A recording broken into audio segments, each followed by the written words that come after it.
दोस्तों, क्या भारत में 1000 और 500 के पुराने नोट दोबारा चलने वाले हैं? दोस्तों, हम इस टॉपिक पर क्यों बात कर रहे हैं? अगर आपने इस वीडियो को पूरा वॉच कर लिया, आपको पूरी जानकारी पता चल जाएगी। दोस्तों, आज से 6 साल पहले यानी कि 2017 यानी कि 16 में दोस्तों सुप्रीम कोर्ट में एक याचिका दायर की गई थी, जिसमें यह हवाला दिया गया था कि भारत सरकार ने जो किस कानून के तहत जो भारत में नोटबंदी की।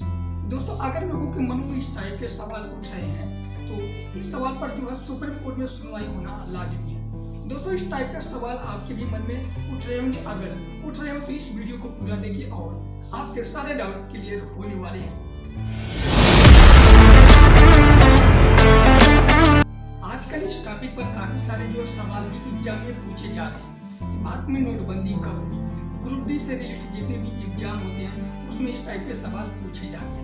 दोस्तों, क्या आपको पता है? अगर आपको पता है तो आप हमें कमेंट सेक्शन में जरूर बताएं। दोस्तों, भारत में नोटबंदी 8 नवंबर 2016 में की गई थी। लेकिन दोस्तों, क्या आपको पता है कि क्या पहली बार जो भारत में नोटबंदी 2016 में की गई थी?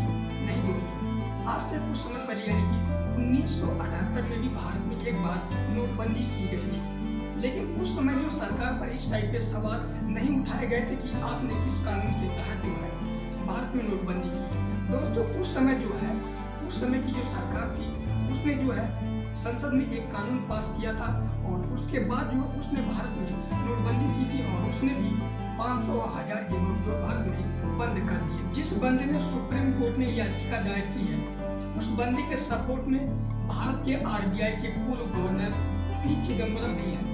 उन्होंने भी जो है सुप्रीम कोर्ट में एक याचिका पहले भी दायर की हुई है। बहरहाल उनकी याचिका पर अभी सुनवाई नहीं हो रही है। दोस्तों, अगर कोई आरबीआई का गवर्नर रह चुका हो और उसे इस कानून के बारे में बिल्कुल भी पता ना हो कि कोई ऐसा कानून होता है जिसका इस्तेमाल करके भारत सरकार जो है भारत में जो नोटबंदी कर सकती है, तो दोस्तों इस सवाल पर जो है डिस्कशन होना जो है बिल्कुल लाजमी हो जाता है। तो दोस्तों, सुप्रीम कोर्ट ने जो 5 जजों की एक बेंच बनाई है और वह बेंच जो है अब इस चीज पर सुनवाई करने वाली है और उसने जो है मोदी सरकार से जो है इस चीज के बारे में एफिडेविट मांगा है कि आपने किस कानून का इस्तेमाल करके और किस तरीके से जो भारत में नोटबंदी लागू की। लेकिन सरकार की तरफ से एक जनरल का जवाब आता है, जिसमें उनका कहना यह है कि आज के समय में इस टॉपिक पर अगर बहस की जाती है तो समय की बर्बादी के अलावा और कुछ भी नहीं है। लेकिन दोस्तों, तभी याचिकाकर्ता की तरफ से भी जवाब मिलता है, जिसमें याचिकाकर्ता का कहना यह है कि अगर सुप्रीम कोर्ट आज जो है इस टॉपिक पर अगर बहस नहीं करता है तो आने वाले समय में भी कभी भी इस टाइप की चीजें हो सकती हैं और इस चीज का जो गलत इम्पैक्ट भी पड़ सकता है। तो दोस्तों, याचिकाकर्ता की यह बात बिल्कुल सही है और सुप्रीम कोर्ट ने इस चीज पर हामी भर दी है। दोस्तों, अगर आप मान लीजिए आप जो पढ़ाई कर रहे हैं और आपने क्लास 12 पास कर लिया है, तो उसके बाद एक ऐसा डिसीजन वाला समय आता है जहाँ पर आप 3 से 4 दिन जो अपने लाइफ के लिए डिसीजन लेते हैं। लेकिन दोस्तों, नोटबंदी के लिए जो डिसीजन लिया गया था वो ओनली 2 दिन का था। पहले दिन पर जो मोदी सरकार ने जो इस चीज का फैसला लिया, उसके बाद मोदी सरकार ने आरबीआई के पास एक नोटिस भेजी कि आप क्या रिस्पॉन्सिबल है कि हम नोटबंदी लागू कर सकते हैं। तो आरबीआई की तरफ से हामी भर दी गई। दोस्तों, केवल 2 दिन में जो है नोटबंदी भारत में लागू कर दी गई।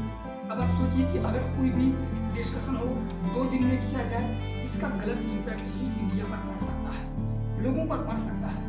क्योंकि जब आप अपने भविष्य का जो है निर्णय लेते हो तो 2 दिन लगाते हो। अगर पूरी इंडिया का भविष्य का निर्णय लिया जाए तो इसमें काफी टाइम लगेगा और इस चीज पर डिस्कशन करने के बाद की जानी चाहिए। बात आती है कि सरकार जवाब क्या देगी। देखिए, सरकार को कोई ना कोई जवाब देना ही पड़ेगा। तो खबर में निकल कर यह आ रही है कि सरकार जो है आरबीआई के अधिनियम धारा 26(2) का इस्तेमाल करने वाली है। इसी धारा का जो हवाला दे करके जो है इस सवाल का जवाब देने वाली है। लेकिन दोस्तों, अगर हम इस अधिनियम के पीछे की कहानी जाने तो इस अधिनियम का इस्तेमाल जो है कम नोटों के लिए इस्तेमाल किया जा सकता है। जैसे इतने सीरियल से लेकर के इतने सीरियल के नोट को जो इंडिया में बैन कर दिया जाए, इसका इस्तेमाल जो है काफी सारे नोटों के लिए नहीं किया जा सकता। जैसे इंडिया में जो 500 और 1000 के नोट पूरे के पूरे नोट ही बंद कर दिए गए। तो इस चीज के लिए जो है यह अधिनियम नहीं कहता है कुछ। लेकिन अब एक और बात इम्पोर्टेंट हो जाती है। उस समय यानी कि 2016 में जो सुप्रीम कोर्ट के जज थे, जिनका नाम है टी एस ठाकुर, दोस्तों वे जो है उस सरकार के कानून के फेयर में थे। लेकिन उन्होंने भी जो है सरकार से एक एफिडेविट मांगा था कि आप हमें कुछ एफिडेविट दें जिससे हम जो है इस चीज़ को जो है आगे जो है लोगों को बता पाए।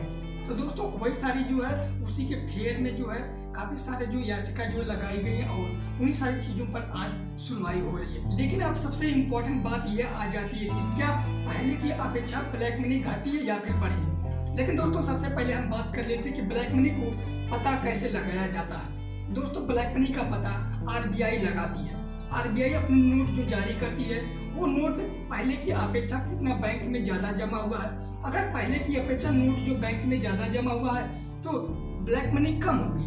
अगर जो है नोट जो जनता के पास ज़्यादा जाएगी तो ब्लैक मनी बढ़ जाएगी। तो दोस्तों इसी का इस्तेमाल करके जो आरबीआई ब्लैक मनी का पता लगाती है। दोस्तों आज के समय की अगर बात की जाए तो ब्लैक मनी पहले की अपेक्षा 8 गुना ज़्यादा बढ़ चुकी है।